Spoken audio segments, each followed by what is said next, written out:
Questions, please? Bob, you're down 2, and Javon gets his 4th foul, and you have to take him out. Did you just want to hold serve? Did you think you could jump up by 11 without him on the floor?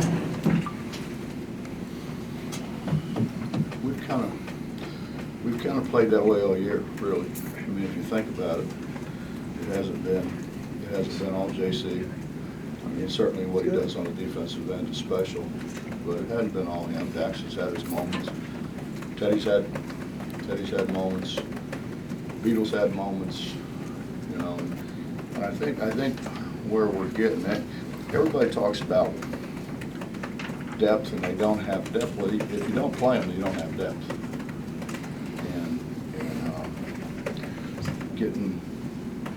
Beatles getting better and better. The other guys that we're bringing in are getting Magic. I thought Magic had really good minutes for us. So as long as we can keep hamming and egging it, you know. And I think I said this last time, but it's like a golf scramble. You know, everybody doesn't have to hit a good shot, just somebody. And that's kind of what's happened to us.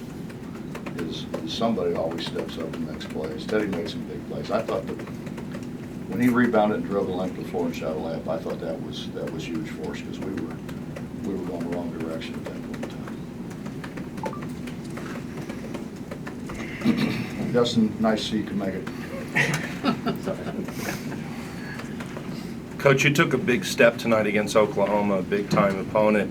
When you see the play of Sags and Teddy tonight, their development as players, that was a monumental game for them, wasn't it?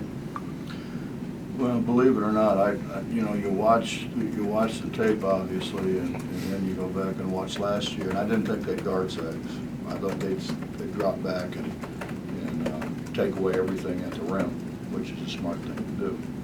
But Sags made shots. You know, if Sags doesn't make any shots, that's a brilliant move. But I told him whenever it was 2 days ago, 3 days ago, I said, you're going to have open jump shots. You know, and then the light went off, and then I better get in there and practice because I'm actually going to get to shoot it now. So, you know, he's getting better and better. He's slowed down. The game's slowed down a little bit for him. And he's at the defensive end. He's pretty good. There was a point in the first half that I think you were unhappy with one of his shots, but then in the second half encouraged it, and then the last one obviously just inside the three-point line. Was there a probably the one I there? wasn't happy with, he probably missed. That's kind of how it works. I think so. I told him if they back off, you got to shoot it. You know, you got to shoot it. He took one too quick. You know, when they're playing like that, he's going to get a shot at any point in time on the clock. So why don't you see what else we can get first and then shoot that? Coach, there were a couple times last season when you had mentioned that some of the commentators weren't even, or hadn't mentioned Javon among the, Big 12 top point guards. You think, and I realize he was out in foul trouble a lot in the second half, but do you think he earned a new level of respect tonight? I think he's got it with the coaches. I think he's had it with the coaches for quite a while. You know, it's your people that haven't recognized how good he is. And, well, that's not true, I guess, because he was the NBC National Defensive Player of the Year. But maybe it's just ESPN. I take that back, Justin. I think maybe you're all right.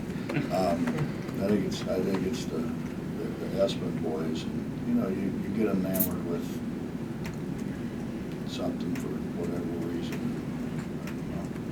He's good. Yeah.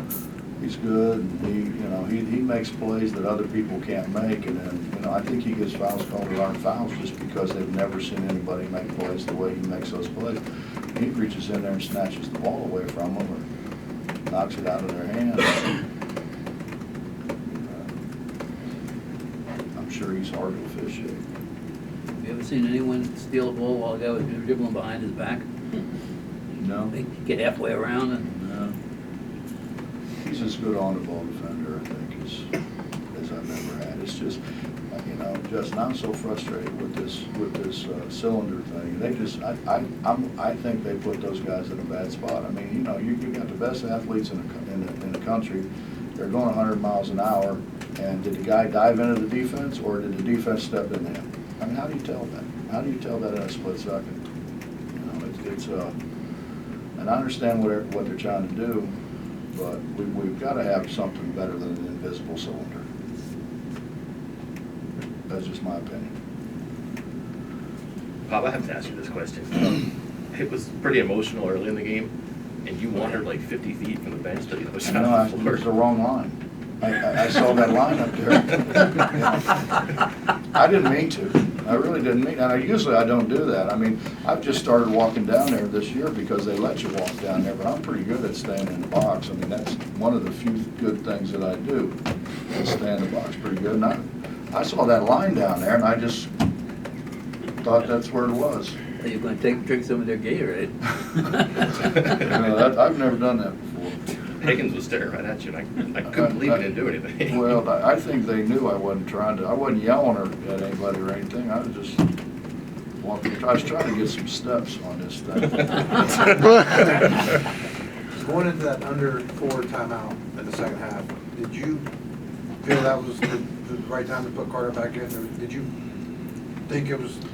No, he came up and said to me, he said, "Let me know when I'm going in because I want to get on the bike and get loose." And I said, "Listen, man, I don't know. I mean, we got to see how the game plays out. I may have to get you in right away, and we may be able to hold you because I got to have you at the end of the game. I got to have you to handle the ball, make free throws, you know, that kind of thing." And so I couldn't give him a definitive answer.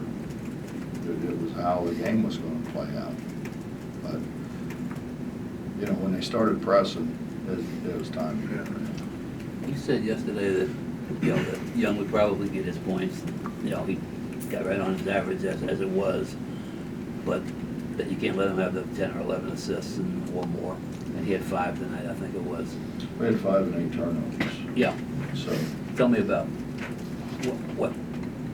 how Carter maybe got into his head and the rest of the team defended it. well, we talked about it a lot. Ronnie did a really good job showing him on film. He's hard to guard.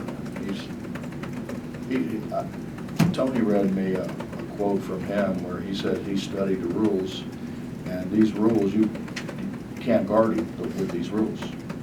He said, the way the rules are written, you can't guard me. He's probably right. You know, we just try to wear him down some. I mean, I shouldn't say because I don't know, but it seemed like he got a little tired, you know, and that's what we do. It seemed like in the first half, JC was in his head. I mean, he was. Yeah. JC gets in a lot of people's heads. Sometimes mine, though. Did you have to extend defensively against him further than anybody before? I kind of want him to shoot it out there. Take the percentage of whatever happens after? That's a hard shot. And I mean, we have decent pressure on it. We didn't have great pressure, but we have decent pressure on it. I'd rather do that than some of the other things he does. Was your half-court defense the key tonight in the sense that you took a team that was averaging, 95 or whatever it was, and hold them to 76? We didn't do exactly what I wanted to do. What I wanted to do was score early or score late, and then we had that stretch where we just lost our minds and shot it too quick and drove it into people. And, I think to score early, score late, then you don't give them all that transition. Right? They're terrific in transition. They got some transition early, and then we kind of did a pretty good job of keeping them out of transition. It's hard, Justin, I don't care how good anybody is, it's hard to play against a good half-court defense. I mean, the score's going to be lower than if you open the floor up. Bob, during the 10 minutes without Javon, you had Daxon there. He seemed under control or in control even too. He was a little too hyped up to start. He got calmed down and he did a good job. I thought another really key play was when, I don't know what happened because I was looking to see make sure we had people back, and next thing I know, everybody's cheering, and Dax is jumping up and down, because I guess he stole the ball, right? I don't even know how he stole it, I didn't see it. Anything else? Well, Teddy plays 24 minutes, gets 20 points, make 9 for 11 shots. I mean, what is that worth coming off the bench? Yeah, We've always had that. You know, if you think back, we've always had somebody who could come in and change the game coming off the bench. Tariq did it a year ago, Jay Sean did it the year before that. You know, Jay Sean's a second team all day, he never started the game. I just feel more comfortable knowing there's somebody I can reach down there and grab that can come in and change the game back in our favor. Coach, you talked about how some young some of these guys are on their roster. But tonight it didn't seem like the moment got too big for them. I mean, they grew up a little bit tonight maybe, or? I don't know. I think they probably grew up in Orlando.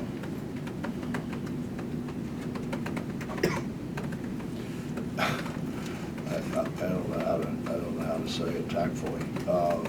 I mean, they take shots and it's like you want to choke them, you know, but they make some of them, you know, they make some of them. Lamont started out, shot it pretty good, and then he went through a really dry spell, and then he picked up that fumbled ball and shot it in. It was real close to being a 3, and then we ran some things for him to get him a shot.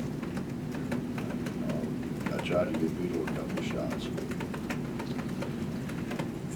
I don't know, Jeff. I think they grew up a long time ago. I mean, we won 14 in a row. They've grown up. They've grown up probably faster. And when you stop and think that our front line is 4 sophomores and a junior, I can't ever get it right though. So I'm going to lose JC and Dax, and then I got to play freshmen. You know, although Beetle and Chase are getting better and better. Teddy, I don't know what Teddy is. I don't know if Teddy I think considered himself a guard, but I don't. Teddy shoot the same shots as Trey Young if I'd let him, and think he can make it. you had Napper dressed tonight. Is he playable or? He doesn't know anything. You know, I can't put him in. Either, but I write. Huh? I don't either, but I keep writing. That's different. No, he doesn't know. You know, he's going to be a point guard. He's going to have the ball. He's got to know all the sets. He's got to know where everybody's supposed to be. And he doesn't have a clue about any of that stuff. So it'd be a total waste because we couldn't get anything out of him. He's just not. He spent too much time in the training room, not enough time on the floor. Not just wasn't his fault. I'm just saying that he doesn't know what we're doing. Bob, probably more appropriate after Tuesday's game, but have you thought about how you incorporate Issa when he's available next Saturday? I have thought about incorporating Issa, I think, every day since we started. So, yeah. Thanks, Coach. Yep.